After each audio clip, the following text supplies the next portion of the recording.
Assalamualaikum warahmatullahi wabarakatuh. Kami dari kelompok 4 mata kuliah Manajemen Operasional Bisnis. Kami akan mempresentasikan materi bab 4 mengenai peramalan. Saya Trisakti Maharani, NIM 354. Di sini saya akan menjelaskan poin A mengenai pengertian peramalan. Definisi dari peramalan: seni dan ilmu untuk memperkirakan kejadian di masa yang akan datang. Hal tersebut dapat dilakukan dengan menggunakan data historis dan proses kalkulasi untuk memprediksi sebuah proyeksi atas kejadian yang akan datang. Pengertian peramalan menurut Heiser tahun 2007. Peramalan adalah seni dan ilmu memprediksi peristiwa-peristiwa masa depan. Menurut Taylor tahun 2004, sebuah prediksi mengenai apa yang akan terjadi di masa depan. Kesimpulannya, peramalan adalah seni dan ilmu memprediksi peristiwa-peristiwa masa depan dengan melakukan studi terhadap data historis untuk menemukan hubungan kecenderungan dan pola yang sistematis. Poin selanjutnya akan dijelaskan oleh teman saya. Baik, selanjutnya saya akan menjelaskan materi tentang tujuan peramalan atau forecasting. Tujuan peramalan untuk memproduksi prospek ekonomi serta aktivitas usaha dari pengaruh lingkungan pada prospek tersebut. Peramalan merupakan bagian paling penting di setiap perusahaan ketika mengambil keputusan manajemen. Peramalan itu juga menjadi dasar dalam rencana jangka pendek, menengah maupun jangka panjang. Sedangkan menurut Heiser dan Render, peramalan mempunyai 3 tujuan, antara lain: yang pertama, sebagai pengkaji kebijakan perusahaan yang berlaku saat ini dan di masa lalu, juga sejauh mana pengaruh di masa yang akan datang. Yang kedua, peramalan dibutuhkan karena terdapat delay antara ketika suatu kebijakan ditetapkan dengan ketika implementasi. Dan yang ketiga, yaitu peramalan adalah dasar penyusutan bisnis di suatu perusahaan sehingga bisa meningkatkan efektivitas sebuah rencana bisnis. Terima kasih. Selanjutnya, saya akan menjelaskan jenis-jenis dari forecasting. Yang pertama, perkiraan berdasarkan waktu. Dibagi menjadi 3 jenis, yaitu perkiraan waktu jangka panjang, perkiraan waktu jangka menengah, serta perkiraan waktu jangka pendek. Penjelasannya, perkiraan jangka panjang mencangkup waktu lebih dari 18 bulan. Misalnya, perkiraan yang diperlukan dalam kaitannya dengan penanaman modal, perencanaan fasilitas, dan perencanaan untuk kegiatan penelitian dan pengembangan. Kedua, perkiraan jangka menengah mencangkup waktu antara 3 sampai 18 bulan. Misalnya, perkiraan perencanaan penjualan, perencanaan produksi, dan perencanaan tenaga kerja tetap. Yang ketiga, perkiraan jangka pendek mencangkup waktu kurang dari 3 bulan. Misalnya, perkiraan yang berhubungan dengan perencanaan pembelian, penjadwalan kerja, dan penugasan karyawan.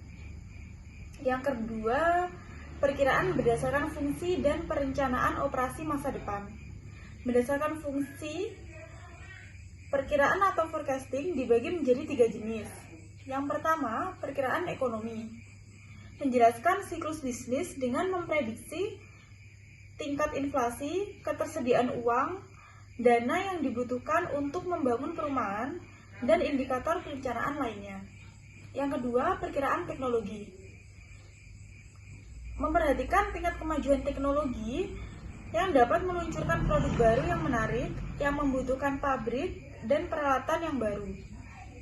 Ketiga, perkiraan permintaan, proyeksi permintaan untuk produk atau layanan suatu perusahaan. Perkiraan ini juga disebut dengan perkiraan penjualan yang mengendalikan produksi, kapasitas, serta sistem penjadwalan dan menjadi input bagi perencanaan keuangan, pemasaran, serta sumber daya manusia.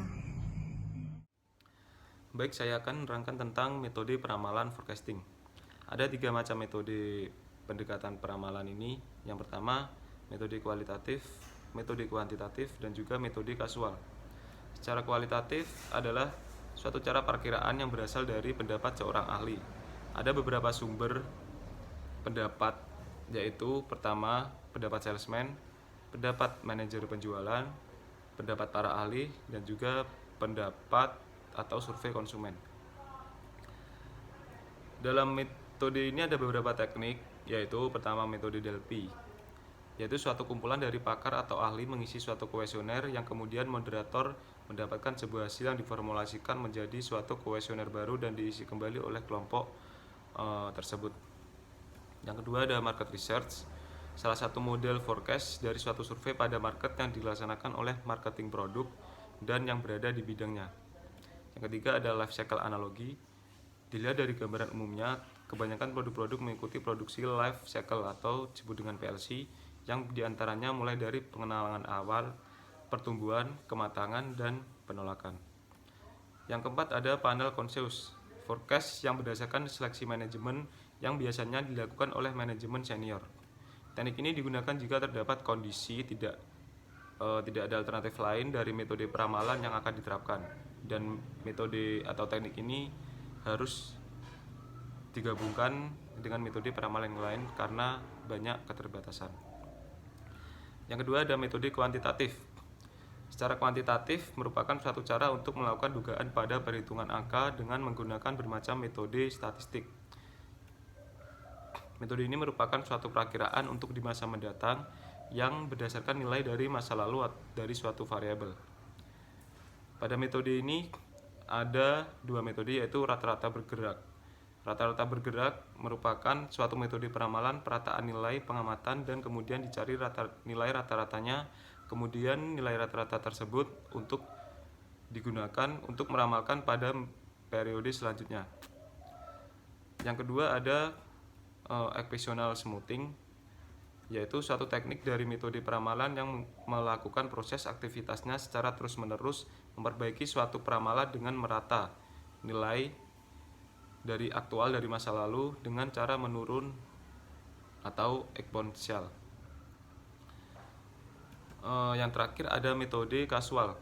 Metode ini menginputkan dan melakukan pengujian variabel yang diduga akan berpengaruh pada variabel dependen. Pada metode kasual ini menggunakan analisis regresi untuk menentukan variabel yang mempengaruhi variabel dependennya. Baik, selanjutnya akan diterangkan oleh teman dari kelompok saya. Baik, selanjutnya jenis-jenis forecasting. Di sini ada perkiraan berdasarkan jenis data yang disusun. Jadi perkiraan berdasarkan jenis data yang disusun ini dibagi menjadi dua. Yang pertama itu ada perkiraan kualitatif dan yang kedua itu ada perkiraan kuantitatif. Nah, untuk yang perkiraan kualitatif ini adalah metodologi forecasting yang menggunakan penilaian itu berdasarkan pengalaman, bukan dari data angka. Nah, hasil prediksi yang dibuat ini sangat bergantung pada orang yang menyusunnya atau bergantung pada pengetahuan seseorang yang sangat berpengalaman, kemudian memberikan wawasan tentang hasil di masa mendatang. Dan kemudian yang kedua ada perkiraan kuantitatif atau statistik.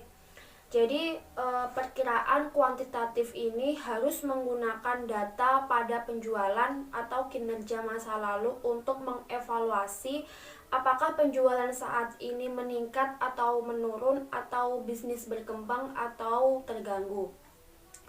Nah, kemudian lanjut masih jenis-jenis forecasting. Selanjutnya ada berdasarkan sifat penyusunannya. Ini juga dibagi menjadi dua. Yang pertama itu ada perkiraan subjektif. Jadi perkiraan subjektif ini lebih kepada keadaan di mana seseorang berpikiran relatif, hasil dari menduga-duga atau berdasarkan perasaan atau selera orang yang menyusunnya. Kemudian yang kedua ada perkiraan objektif.